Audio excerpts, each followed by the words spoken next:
Hi, let's talk about arranging the learning environment.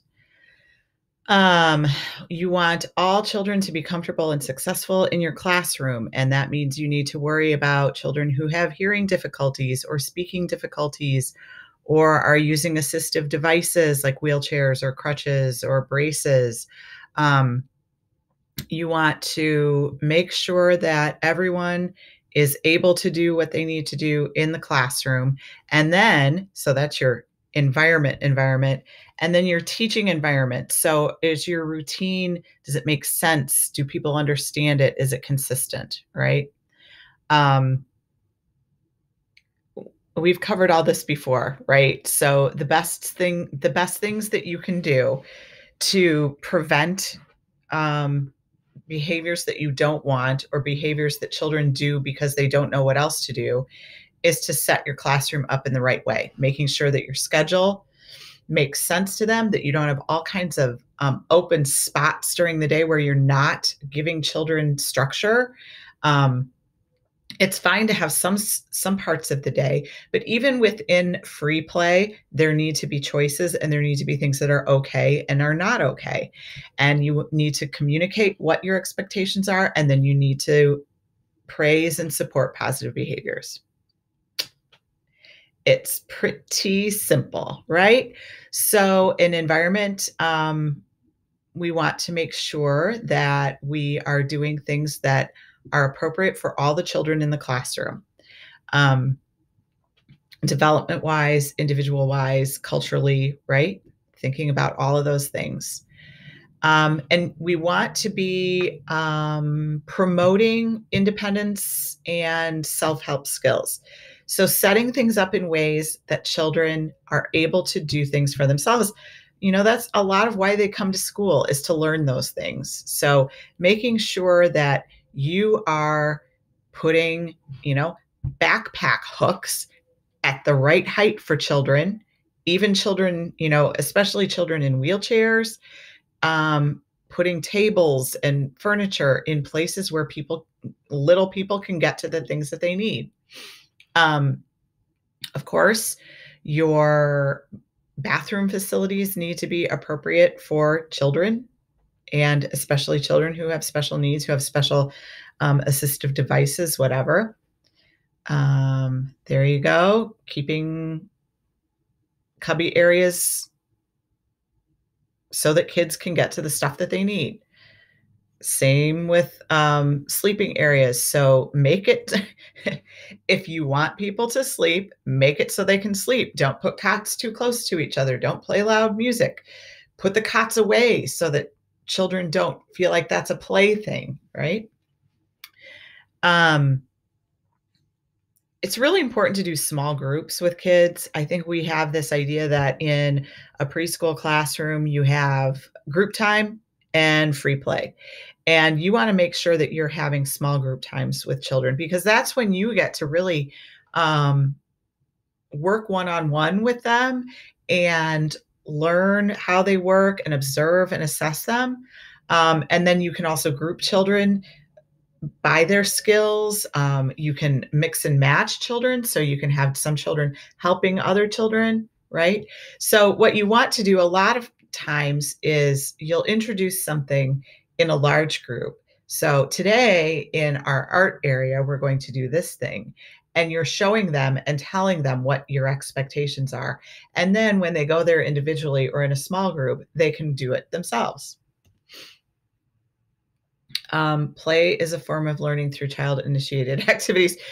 Literally, if you've gotten this far in child development classes at Parkland and you don't know that one yet, you're really not paying attention.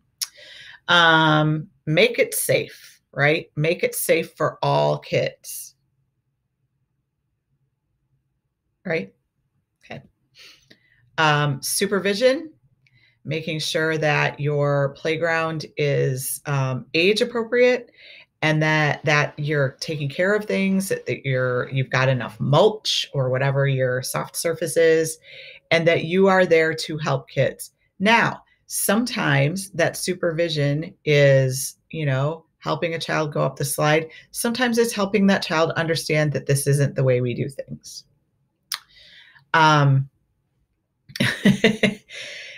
So it's important to have visibility of the entire classroom, right?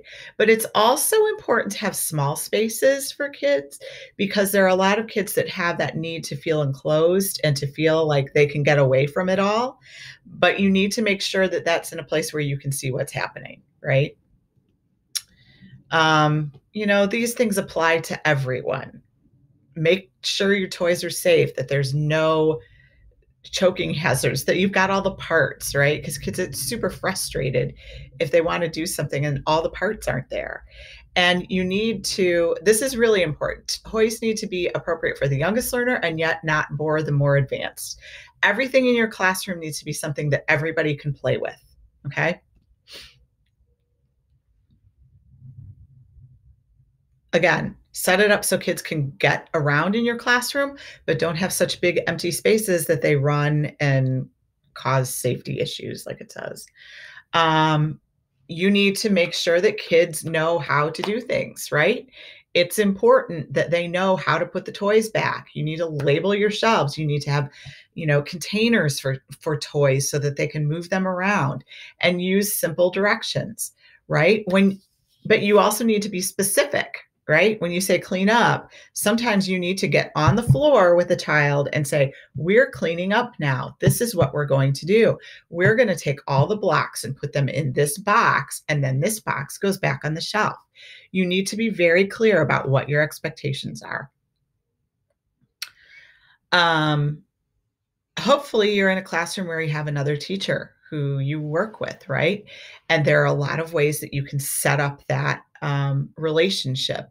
Sometimes you might be the one-on-one teacher while your co-teacher is dealing with the large group and is sort of overseeing everything that's happening. You've got a small group that you're totally focused on, right? Sometimes you are both focused on everybody in the classroom.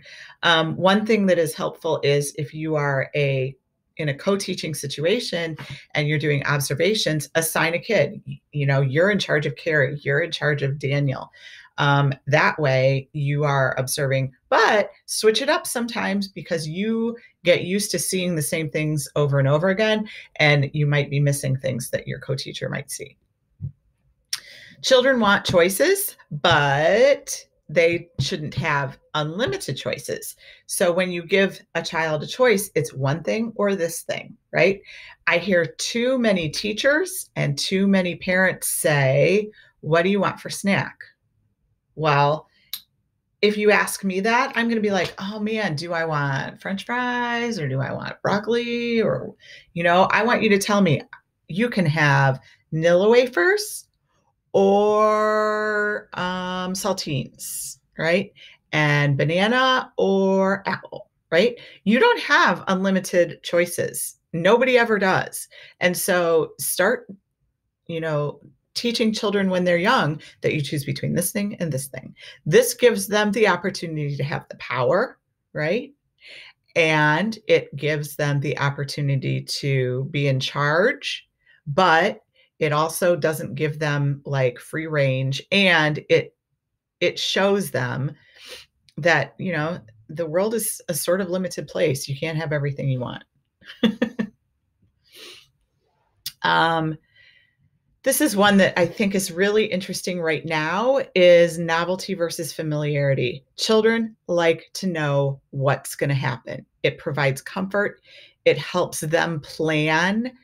And we are in a time of not a lot of familiarity. I think kids are getting real familiar with their homes and their parents, and that's great.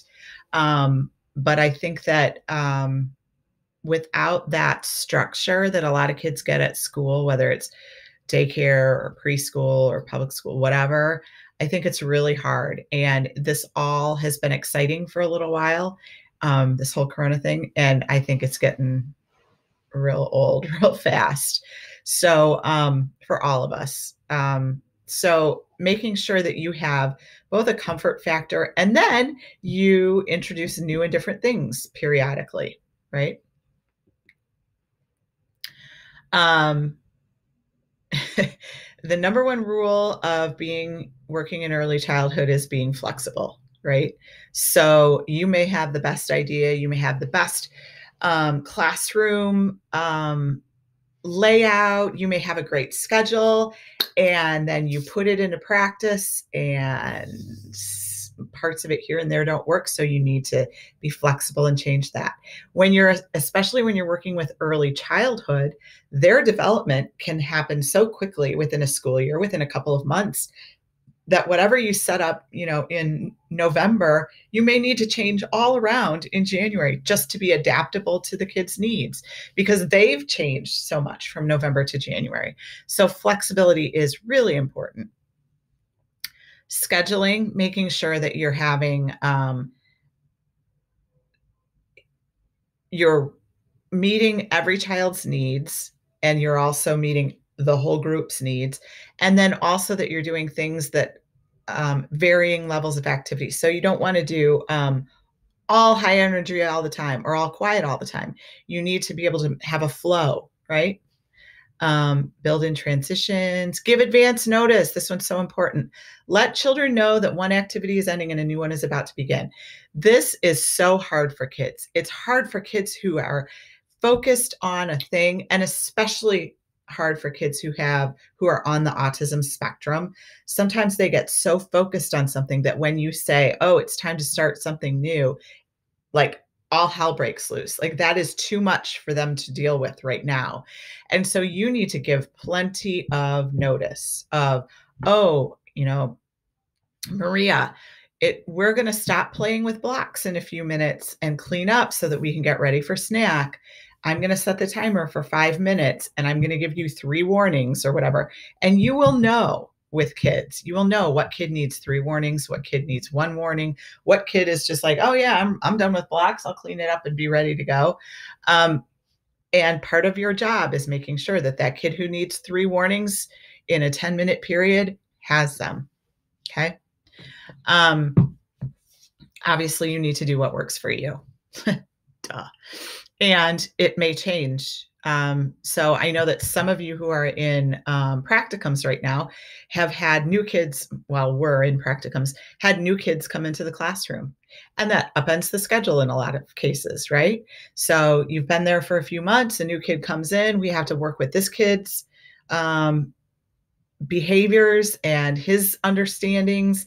And so what do we have to change for everybody to help everybody get through the day? Goals, schedules, and learning opportunities. Goals are what is taught. So these come from the IEPs or IFSPs or the curriculum.